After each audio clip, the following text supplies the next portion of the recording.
Assalamualaikum warahmatullahi wabarakatuh. Ya, saya hormati Bapak Saiful Mujab selaku dosen pengampu mata kuliah Filsafat Islam. Ya, langsung saja saya di sini dari kelompok 4 yang beranggotakan 4 orang, yaitu saya sendiri Muhammad Nur Soba Al-Faik, yang kedua adalah Syifa Al-Afidah, yang ketiga Muhammad Iqbal Al-Bahij, yang terakhir adalah Elmi Maulidina. Ya, di sini kelompok kami akan membahas tentang Plato, dan saya akan membahas tentang biografi Plato. Plato dilahirkan di Athena pada tahun 427 sebelum Masehi dan meninggal di sana pada tahun 347 sebelum Masehi dalam usia 80 tahun. Ayahnya bernama Ariston of Athens dan ibunya bernama Periktion. Ia berasal dari keluarga aristokrasi yang turun-temurun memegang politik penting dalam politik Athena.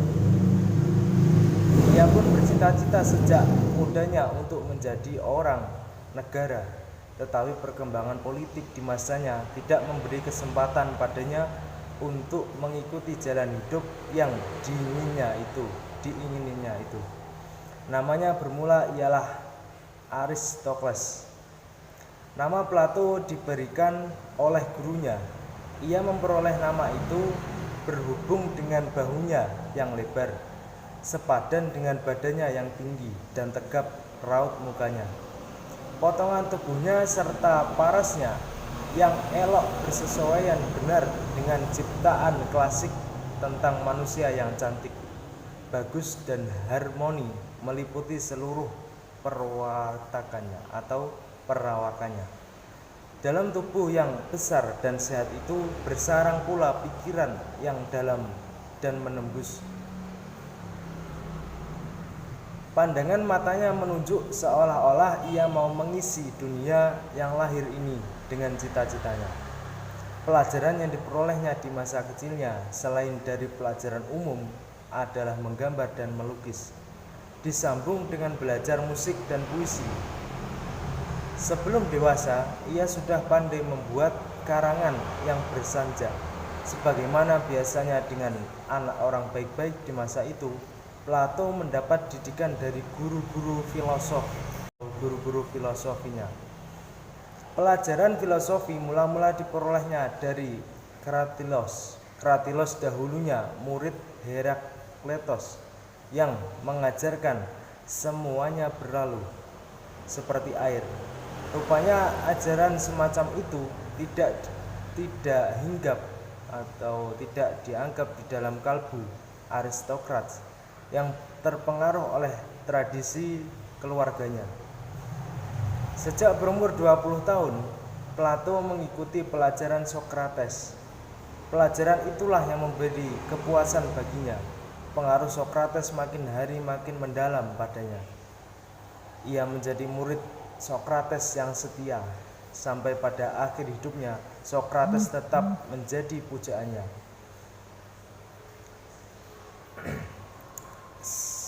Dalam segala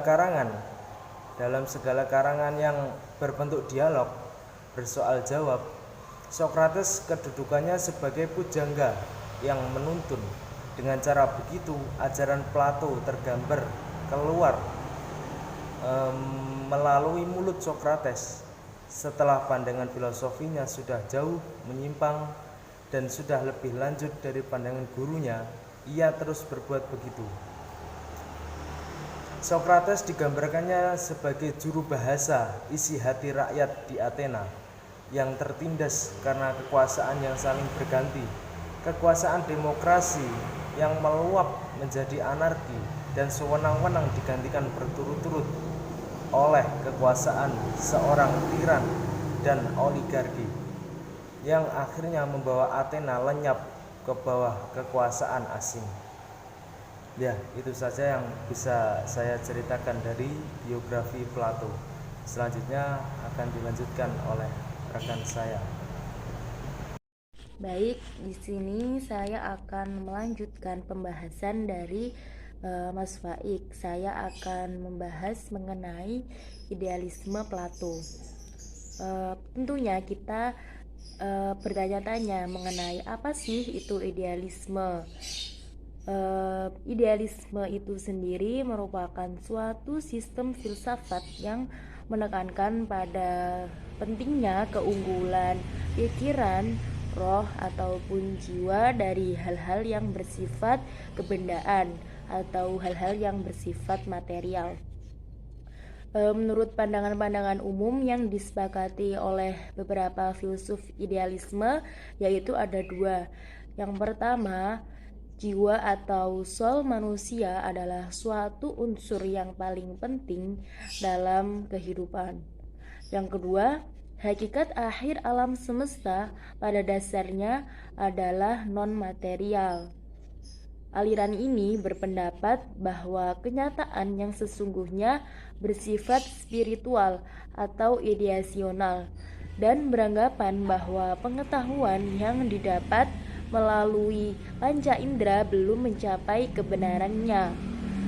Kebenaran yang secara tetap sebenarnya secara tidak disadari telah hadir dalam pikiran mereka.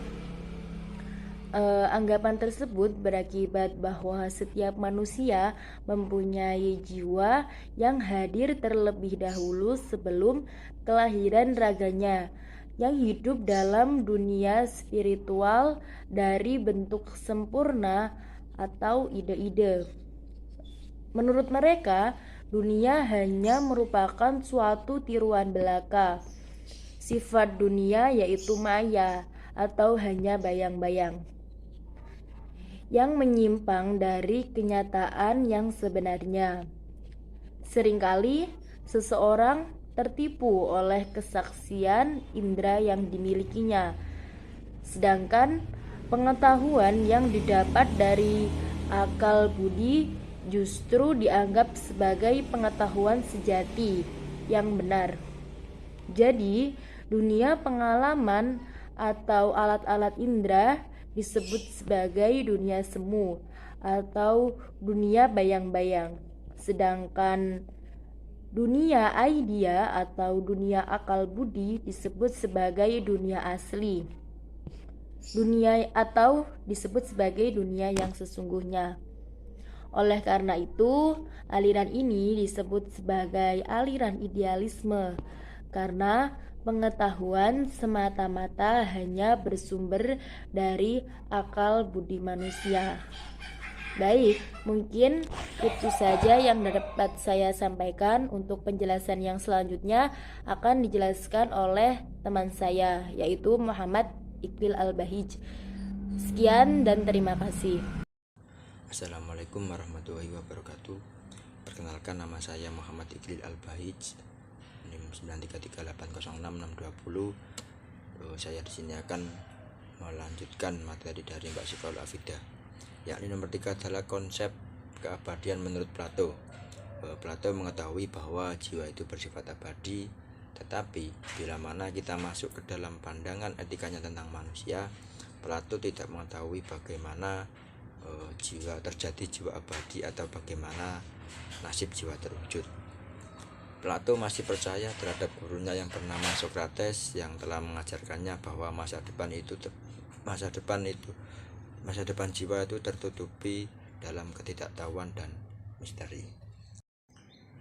Menurut Plato, kehidupan kini dan esok itu sudah diatur karena pelaksanaan kebaikan-kebaikan moral yang berpuncak pada realisasi keutamaan-keutamaan.